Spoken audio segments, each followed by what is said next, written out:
We are really grateful that you're here this morning and grateful to welcome Brooke and Jasmine and who are sharing their gifts of music.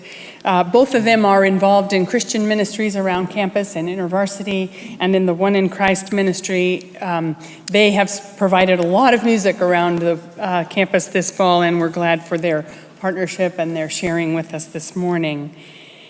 We're also glad that you're here on a day when that's not raining, but I suppose it might.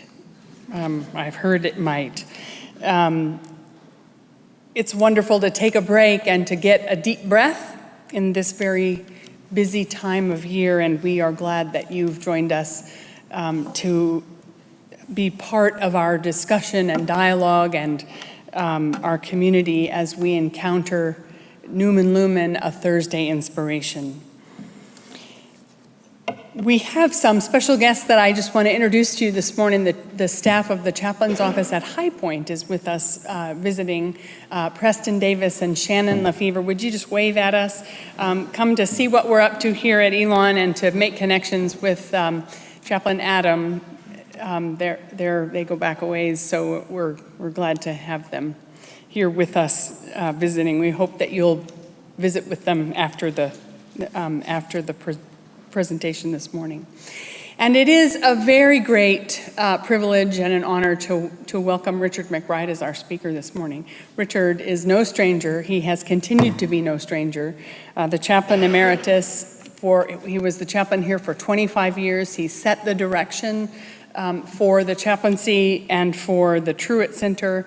He is part of the vision for this building and the projects that we undertake here, and we thank you for your work here, for the foundation for who we are today.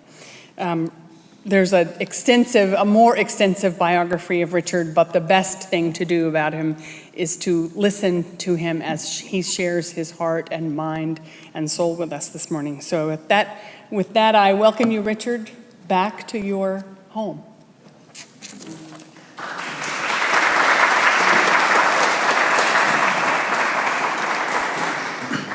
Good morning. We are in a multi-faith space, and I want to draw your attention to the stained glass work, which was done by Pamela Brumbaugh, that some of you may know on campus. You'll notice that it has at least Christian and Jewish heritage blended in one image. The burning bush, of course, is a story common to Judaism, Christianity, and Islam, and the dove of peace is often associated with the New Testament stories about the Spirit.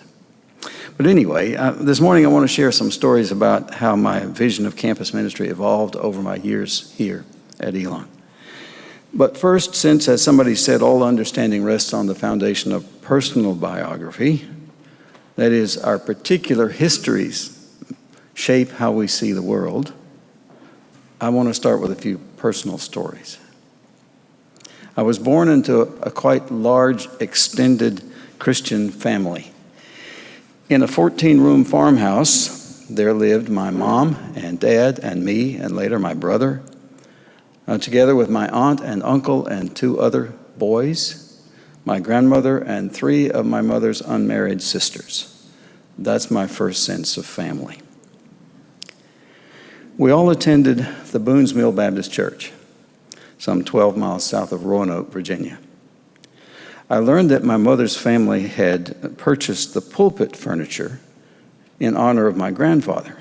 So naturally, I thought that the words on the front of the communion table, "in remembrance of me," referred to my granddad.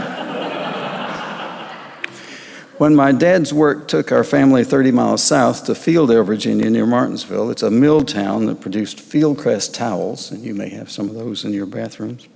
We joined the Baptist church on the top of Church Hill. There was also a Methodist church up there, but I don't ever recall entering its building. So I was thoroughly ensconced in the Baptist bubble. But I do need to add that the Baptists of my youth were less rigid theologically than the Southern Baptists of today seem to be. I spent my undergraduate years at the University of Virginia and was an active member of the Baptist Student Union, which it turns out helped to burst my Baptist bubble. Our BSU programming one year was a series of programs on religion and the various academic disciplines. You know, religion and science, religion and psychology, religion and sociology. The presenters were faculty members from these disciplines. And another year was devoted to world religions. And that series afforded my very first experience of hearing directly from persons of other faith traditions. Judaism, Buddhism, Hinduism, Islam. The presenters, again, were professors from the university or physicians from the university hospital. In my third year at the university, I took what felt to me like a very bold step. I walked alone across the street from campus and up the steps into Christ Episcopal Church for a 5-week Lenten School of Christian Studies. Now, nothing in my childhood experience had taught me what Lent is. We just always bought new clothes for Easter Sunday. So the only preparation required for Easter was to go to Globman's department store. But the topic of this Lenten school was religion and the arts. It included presentations by painters and actors and filmmakers and the like. And my favorite was focused on faith and literature, since by then I was an English major. I'll skip stories of my high school teaching career, except to say that the assassination of President Kennedy took place in my first year, just before our high school's production of Thornton Wilder's play, Our Town. Opening night was canceled, but it was presented over the next 2 nights as the flag flew at half-staff. If you know the play, you'll understand how that was some source of comfort for our grieving community. After teaching English for 3 years, I enrolled at Union Theological Seminary in New York City, a big change from Southern Virginia, Central Virginia, which is all I had known at that time. I was there from 1966 to 69.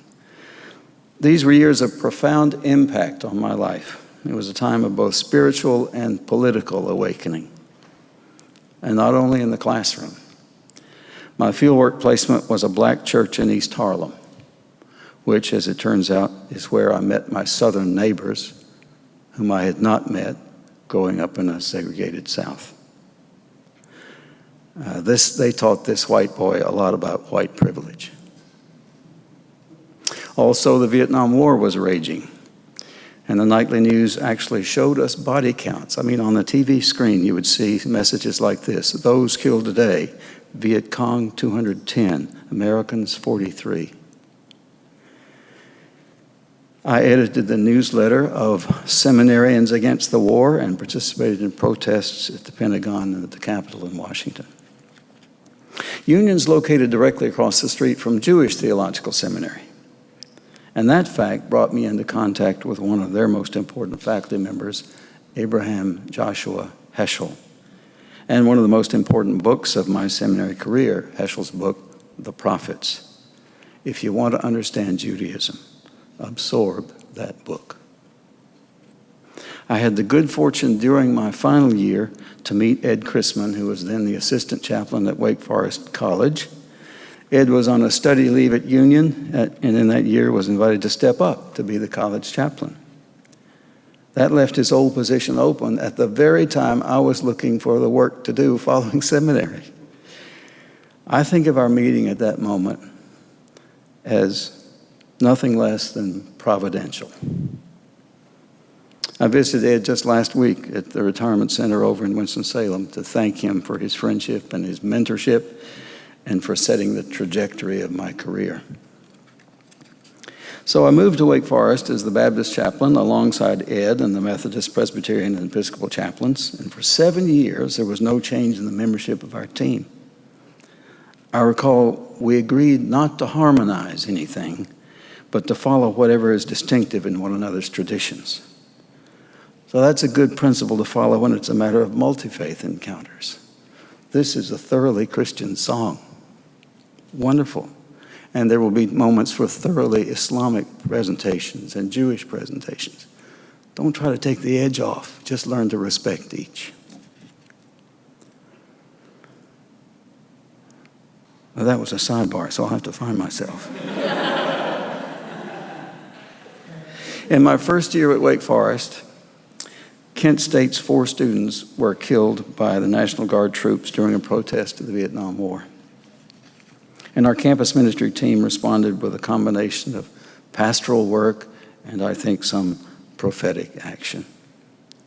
After a decade, I moved on to Gardner-Webb as the college minister responsible for students from all traditions, but in fact, the campus was essentially monocultural. 75% of the students were from within 75 miles of campus. So when I came to Elon in 1984, I was happy to experience a more diverse population. The religious life groups at the time, however, were not particularly diverse.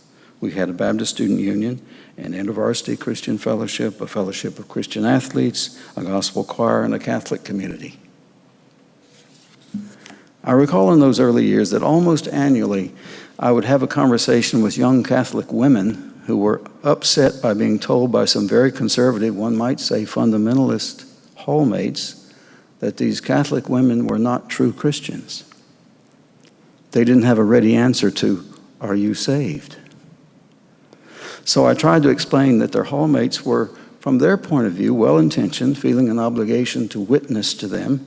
And when I had opportunity, I explained to the hallmates that if the Catholic Church had not kept the faith alive over hundreds of years, they would never even heard of Jesus. The real surge toward more diversity came in the mid-90s. We wore many hats back in the day, and I'm old enough to actually use that phrase accurately. I was charged to serve as a campus resource for international students, which meant that I greeted and welcomed Greek Orthodox and Buddhist and occasionally Hindu students. I recall one Sikh student who was here for some years.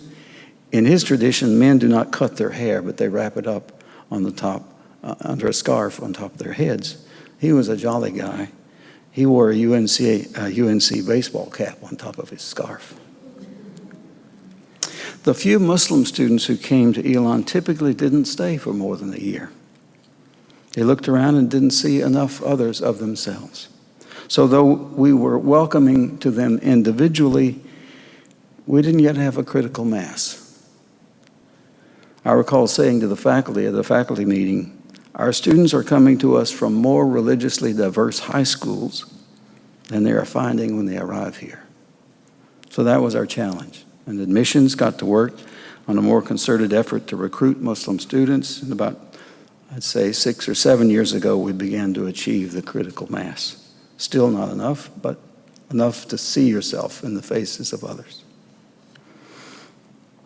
Elon, for a long time, has attracted several Jewish students.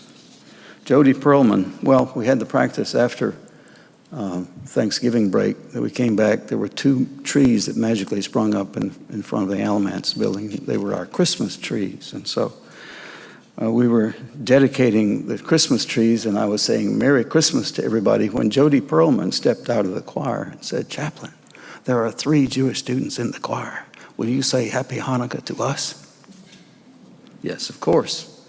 And that's the beginning of the shift from our dedicating Christmas trees to celebrating holiday lights. And Jody, by the way, went on to study to be a cantor in Jewish services.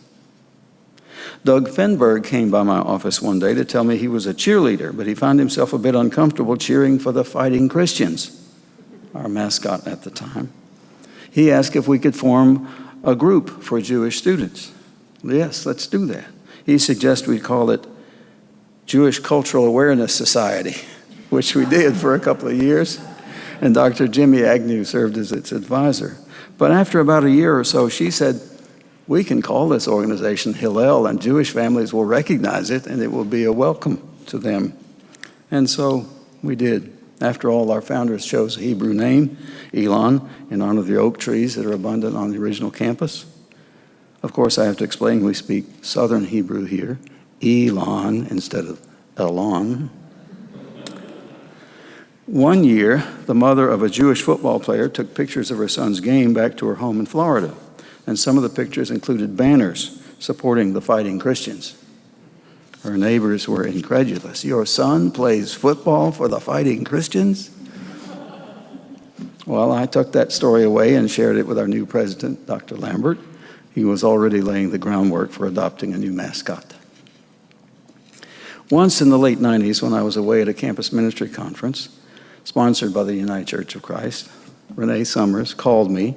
She was then my partner as a secretary. She called to say that some young women are circulating a request via Elon's new email system, looking for students to join them in establishing a pagan group on campus. On the plane ride back home, a fellow campus chaplain from another institution told me what to expect. Very likely, he said, these young women experienced rejection by the churches they grew up in, and they're looking for some new way to express their spiritual longings. And that, in fact, was true. One of the young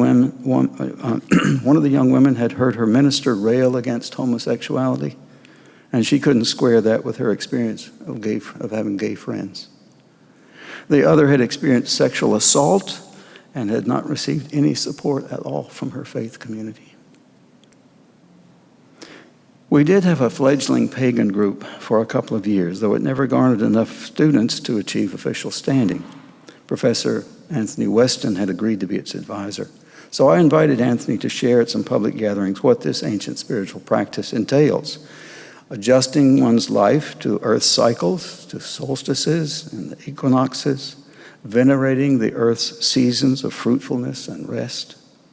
He explained that the origin of the term pagan refers to those who dwelled in the countryside, that is, living close to the earth.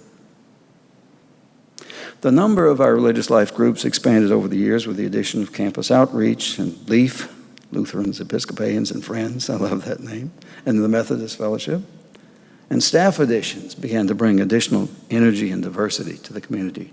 We hired our first assistant chaplain in 2002, Kate Calusi Estes, and we began to lay the groundwork for an expanded religious life program. She worked to establish a big tent that all groups could stand under. Kate's now the chaplain at Agnes Scott in Atlanta. Phil Smith took her place in 2006 and increased our outreach to students. He launched the Quest program and service trips to Morocco. And I see, Adam, you're going to take one. And the multi-faith learning community, Better Together. Nancy Lubroff came to Elon in 2007 and brought tremendous new energy for Hillel. I think she began to foresee a campus Hillel Center the very first day she arrived, and she accomplished it with a strong assist from Jeff Stein, now Chief of Staff in the President's Office. The Catholic community has grown tremendously because of the presence of Catholic campus ministers. Here's part of the backstory. In 1995, I strategically invited Bishop Joseph Gossman, then Bishop of the Raleigh Diocese of the Catholic Church, to preach our baccalaureate sermon. I wanted him to notice both the size of Elon's Catholic population and our need for a full-time Catholic campus minister. And now Father Jerry is the third priest of the Franciscan order to serve as our Catholic campus minister. With his leadership, the president's home, which was just right here, wasn't it, Earl? Maybe a few feet outside the window here, was moved across the railroad tracks to South Campus near Holt Chapel to serve as the Catholic Center. So after inviting Bishop Gossman to preach the baccalaureate service, I began to see that the presence of other communities could also be honored in the same way. So I invited Rabbi David Saperstein, the director of the Union for Reform Judaism's Religious Action Center in Washington, D.C. The little matter of some blocked arteries requiring bypass surgery prevented me from actually hosting him, but he did come. Goal accomplished. I next reached out to the Muslim community with an invitation to Dr. Syed Saeed, a founder of the Islamic Society of North America, who is also its representative in Washington. That invitation provoked some complaints.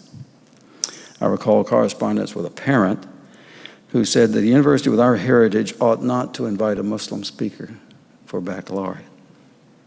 He wanted to know if we were going to provide an alternative service for those who didn't want to hear Dr. Saeed.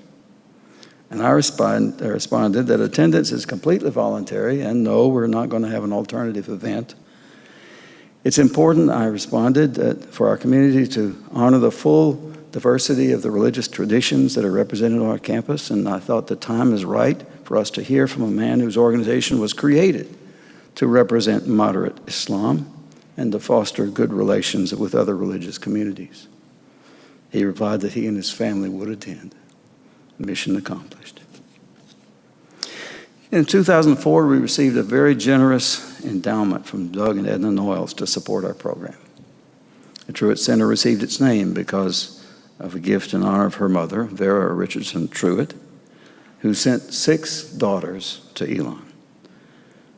And the Noyles, who gave us that wonderful gift, simply said they wanted their money, what they'd like their money to accomplish is to help students learn about their own and other faiths and to live lives of reconciliation.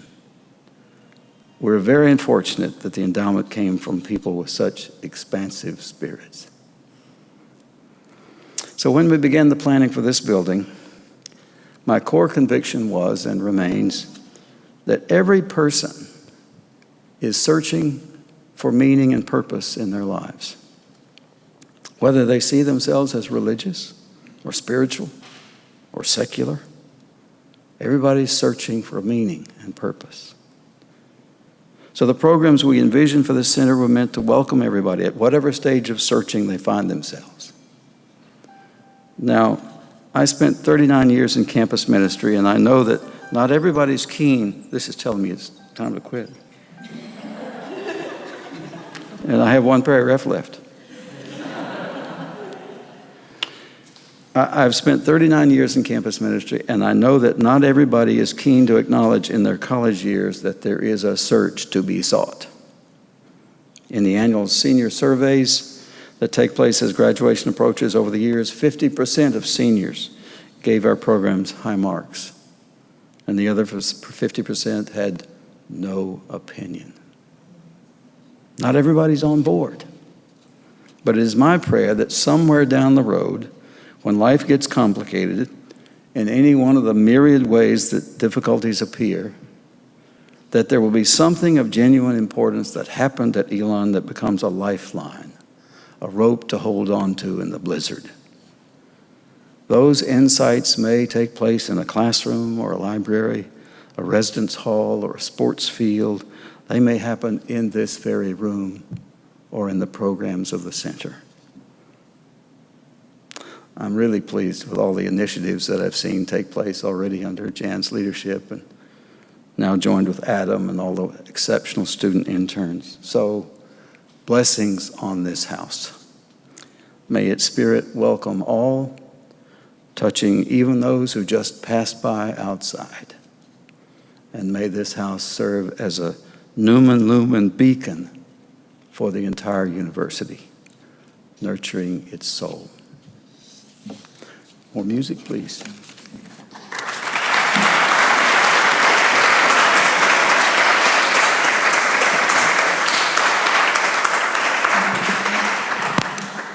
Richard, thank you so much for illuminating our souls this morning and who we are with your words of some of the history, your history, and the history of Elon on our walk as a university to greater multi-faith understanding and what that means to you.